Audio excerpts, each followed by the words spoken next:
అదే RTV app వార్తల్ని క్షణాల్లో చదివే అవకాశం ఉంటుంది. ఒక న్యూస్ పేపర్, ఒక టెలివిజన్ ఛానల్ మీ చేతుల్లో ఎప్పుడు ఉంటాయి. మా గ్రామం ఉప్పర్పల్లి, మండల్ మక్తల్, డిస్టిక్ నారాయణపేట. నా పేరు రవీందర్ రెడ్డి. మాది నేను ఇప్పటి వరకు 30 సంవత్సరాల నుండి వ్యవసాయం చేస్తున్నా.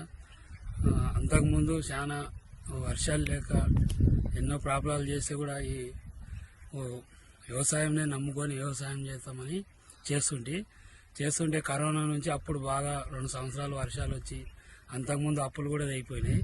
అట్లా అయిపోయినాయి కాబట్టి వర్షాలు మంచిగా వచ్చి బోర్లు రీఛార్జ్ అయినాయండి అని మళ్ళీ నేను ఇక్కడ బోర్లు లేకుంటే కూడా బోర్లు వేసి మళ్ళీ వ్యవసాయం చేయాలని ఒక 5 బోర్లు వేసి దాంట్లో 2 ఫస్ట్ ఫెయిల్ అయిండే, మళ్ళీ ఒక వేస్తే సన్నం బాగానే పడిండే. 3 మోటార్లు ఫిట్ చేసినాక ఏమైందంటే వర్షాలు ఈ సంవత్సరం లేక బోర్లు రోజు రోజుకి మొత్తం బంద్ అయిపోయి ఆ నీళ్ళు అందక 2 బోర్లు మొత్తం బంద్ అయ్యి ఒకటి మామూలుగా 1 ఇంచున్నర లూజ్ వస్తే దానికి నేను మిరప తోట వేసిన 2 ఎకరాల చిల్లర.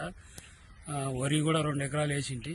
అప్పుడు ఫస్ట్లో స్టార్టింగ్లో జనవరిలో మంచిగా బోర్లు దుంకుతుండే కాబట్టి ఇప్పుడు 2 మంత్స్ నుంచి బోర్లు మొత్తం బంద్ అయ్యి మిరప తోటకి ఇట్లయితే నీళ్ళు పెట్టడానికి సరిపోదని మళ్ళీ ఆలోచన చేసి డ్రిప్ కూడా వేసిన 40,000 పెట్టి, ఇంకా బోర్లు 1,20,000 పెట్టి మోటార్లు వేసిన, 1,00,000 రూపాయలు పెట్టి బోర్లు వేసిన.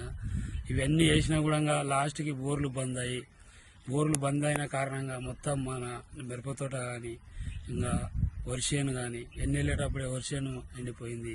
ఈ మిరపతోట అయితే మనకి ఒక 3-4 లక్షల ఆదాయం వచ్చే మిరపతోట అంతా ఎండిపోయి చాలా ప్రాబ్లంలో ఉన్నాం రైతులము. ఈ బోర్లు ఎండిపోయిన కారణంగా రైతులకి ఇట్లా ప్రాబ్లం వచ్చింది నాకు. అందుకే ఈ రైతులకి ఏమన్నా గవర్నమెంట్ నుండి కూడా వస్తే బాగుంటుంది. ఎందుకంటే ప్రతి రైతు కష్టపడి పండిస్తేనే వస్తుంది కాబట్టి ఉత్పత్తి. రైతు భూమిని నమ్ముకొని పనిచేస్తాడు కాబట్టి ఈ రైతుకు మేలు జరగాలంటే ఇక్కడ ఉన్న అధికారులన్నా వాటర్ లేవు, ఇప్పుడు పంటలు వేసుకోరాదని చెప్పలే, కానీ ఇక్కడ అధికారులు కూడా చెప్పలేదు. మాకు తెలియదు కాబట్టి, మాకు వర్షం బోర్లు బంద్ అవుతామని తెలియదు కాబట్టి మేము వేసి నష్టపోయినాం. కాబట్టి మా అటువంటి రైతులకు, నష్టపోయిన రైతులకు మరియు ఏమన్నా గవర్నమెంట్ ఉంటే రావాలి. కానీ మరియు ముఖ్యంగా ఏమంటే మేము పండించే రైతులకు మేము ఇంత కష్టకాలంలో రాత్రి పగలు పండిస్తే మేము ఉత్పత్తి చేసే బియ్యంని ఫ్రీ పెట్టిండ్రు. మళ్ళీ కానీ ఈ బియ్యము ఫ్రీ పెట్టిండ్రు కానీ వేరే విషయాల్లో గవర్నమెంట్ ఫ్యాక్టరీలలో తయారయ్యేటి మాత్రం ఫ్రీ పెట్టలేరు. అంటే ఈ రైతులని ఈ దేశంలో కానీ ఈ రాష్ట్రంలో కానీ చులకనగా చూస్తున్నారు.